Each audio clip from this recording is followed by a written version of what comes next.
اب یہاں دیکھیں کہ اگر حضرت عیسیٰ علیہ السلام زندہ آسمان پر موجود ہوتے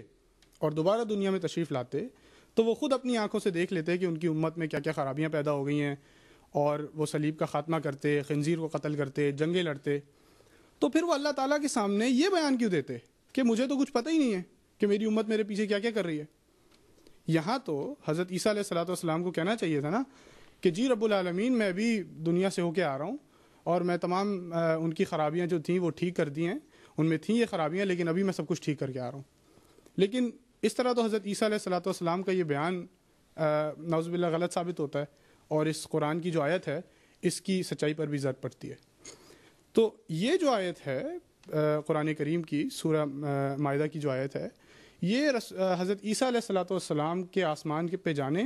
اور آسمان سے واپس آنے کے درمیان سب سے بڑی رکاوٹ ہے. اسی طرح سورہ آل عمران چیپٹر نمبر 3 ورس نمبر 46 میں اللہ تعالیٰ فرماتا ہے دنیا میں بھی مسیح کو اس کی زندگی میں وجاہت یعنی عزت اور مرتبہ اور عام لوگوں کی نظر میں عظمت اور بزرگی ملے گی، اور آخرت میں بھی. اب ظاہر ہے کہ حضرت مسیح علیہ السلام کو، حضرت عیسیٰ علیہ السلام کو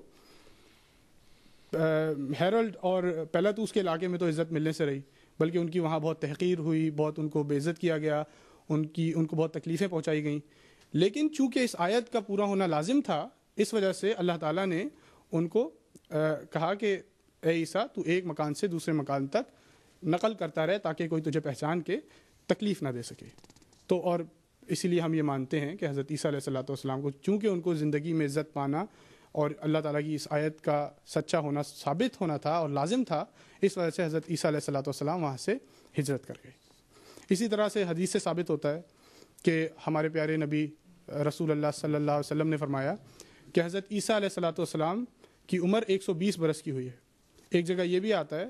کہ رسول کریم صلی اللہ علیہ وسلم فرماتے ہیں کہ اگر عیسیٰ اور موسیٰ زندہ ہوتے تو ان کے پاس بھی میری اطاعت کے سوا کوئی چارہ نہ تھا. اگر زندہ ہوتے، یعنی کہ زندہ نہیں ہے، اسی لیے رسول کریم صلی اللہ علیہ وسلم نے یہ کہا. تو اسی طرح اور متعدد احادیث ہیں، جیسے کہ آج ایک حدیث پڑھی بھی گئی، 2 احادیث پڑھی صادق نے. تو جماعت احمدیہ کا جو عقیدہ ہے کہ حضرت عیسیٰ علیہ السلام کو صلیب پر چڑھایا ضرور گیا، لیکن آپ کو وفات نہ دے سکے، آپ کو مار نہ سکے. بہت جلد آپ کو اتار لیا گیا، آپ کا علاج کیا گیا، اور آپ ہجرت کر کے کشمیر آئے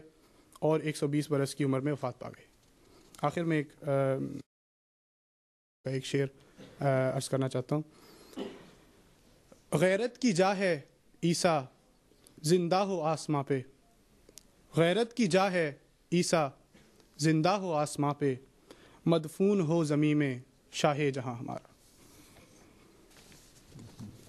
اگر کسی کیوں جی سوال کرنے سے کچھ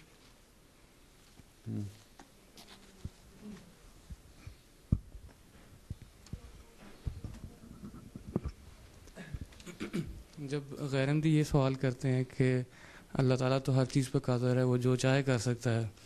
تو کیوں نہیں وہ حضرت عیسیٰ کو آسمان پہ لے کے جا سکتا؟ تو اس کا ہم لوگ کس طرح جواب دے سکتے ہیں؟ سب سے پہلی بات تو ٹھیک ہے، بالکل صحیح بات ہے کہ اللہ تعالیٰ ہر چیز پہ قادر ہے، اور اللہ تعالیٰ چاہے جو بھی چاہے وہ کر سکتا ہے. لیکن اللہ تعالیٰ قرآن کریم میں خود فرماتا ہے سورہ آل عمران میں کہ اللہ تعالیٰ اپنی سنت کے خلاف نہیں جایا کرتا. تو اگر آپ کہیں کہ سورج اللہ تعالیٰ یہاں سے نکال دے، یہاں سے نکلتا ہے وہاں سے نکال دے تو میں ایمان لے آؤں گا، تو اللہ تعالیٰ اپنی سنت کے خلاف کچھ نہیں کرتا. اسی طرح قرآن کریم میں یہ بات موجود ہے. ایک اور جب سورہ انبیاء میں آتا ہے چیپٹر نمبر 21 میں ورس نمبر 34، اللہ تعالیٰ فرماتا ہے جب رسول کریم صلی اللہ علیہ وسلم سے لوگوں نے کہا کہ آپ جائیں آسمان سے جا کے ہمارے سامنے کتاب لے کے آئیں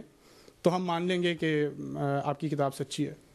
تو رسول کریم صلی اللہ علیہ وسلم نے کہا، اس کا جواب رسول کریم صلی اللہ علیہ وسلم نے یہ دیا کہ میں نہیں جا سکتا. کیوں؟ کیونکہ میں بشر ہوں اور رسول ہوں. اللہ تعالیٰ یہ فرماتا ہے قل سبحان ربی هل کنت الا بشر رسول، کہ کہہ دو کہ پاک ہے میرا رب، میں تو صرف ایک پیغام پہنچانے والا انسان اور رسول ہوں. تو یہاں پہ جو لفظ ہے انسان اور رسول، تو اگر حضرت عیسیٰ علیہ السلام اللہ کے رسول تھے اور انسان تھے، تو جب رسول کریم صلی اللہ علیہ وسلم کہہ رہے ہیں کہ میں بشر ہوں اور رسول ہوں، میں نہیں جا سکتا، تو اس کا مطلب ہے کہ کوئی بھی بشر اور کوئی بھی رسول آسمان پہ نہیں جا سکتا. اگر ہم نے حضرت عیسیٰ علیہ السلام کو آسمان پہ پہنچانا ہے تو ہمیں نعوذ باللہ من ذالک ان کو بشر اور رسول سے کوئی اوپر درجہ دینا پڑے گا، جو کہ ہمارے لیے ممکن نہیں ہے۔ ظاہر احمدیوں نے کہا ہے نا، اب عیسائیوں نے اگر کہتے ہیں پھر اچھا یہ ہاں وزیر الرحمان۔ حضور میرا یہ سوال ہے کہ جیسے حضرت عیسیٰ حضور کریم صلی اللہ علیہ وسلم سے پہلے آئے تھے اس دنیا میں ان کو، تو یہ جو اسلام میں یہ عقیدہ ہے کہ حضرت عیسیٰ آسمان پہ چلے گئے ہیں، انہوں نے واپس آنا ہے، تو یہ کیونکہ تقریباً 500 ایئرس کے بعد نبی کریم صلی اللہ علیہ وسلم آئے تھے اور اب تقریباً 1500 ایئرز ہو گئے ہیں، تو یہ کس طرح اسلام میں اس نے اتنا آ گیا تھا کہ یہی سب کچھ اب اسلام میں ہے کہ لوگ دیکھتے نہیں ہیں، صرف یہی ہے، ایک رہ گیا۔ عیسائیوں کے زیر اثر آ گیا تھا، بتاؤ ان کو۔ جب فتح مکہ کے بعد اور جب فتوحات ہونا شروع ہوئیں اور جب لوگ بڑی کثیر تعداد میں عیسائیوں نے جب اسلام کو قبول کیا، تو عیسائیوں کے لیے یہ ایک بہت عقیدت اور بڑی اس کی بات تھی، اور ان کا بہت اسٹرانگ بلیف تھا کہ حضرت عیسیٰ علیہ الصلوۃ والسلام اس وقت آسمان پہ ہیں۔ تو اسی وجہ سے جب وہ آئے تو انہوں نے خود اپنی قرآن کی تفسیر کی اور قرآن کو پڑھا اور اپنے حساب سے وہ اس کو سمجھنے لگے، اور جب مسلمان تھے وہ عیسائیوں کے زیر اثر آ گئے۔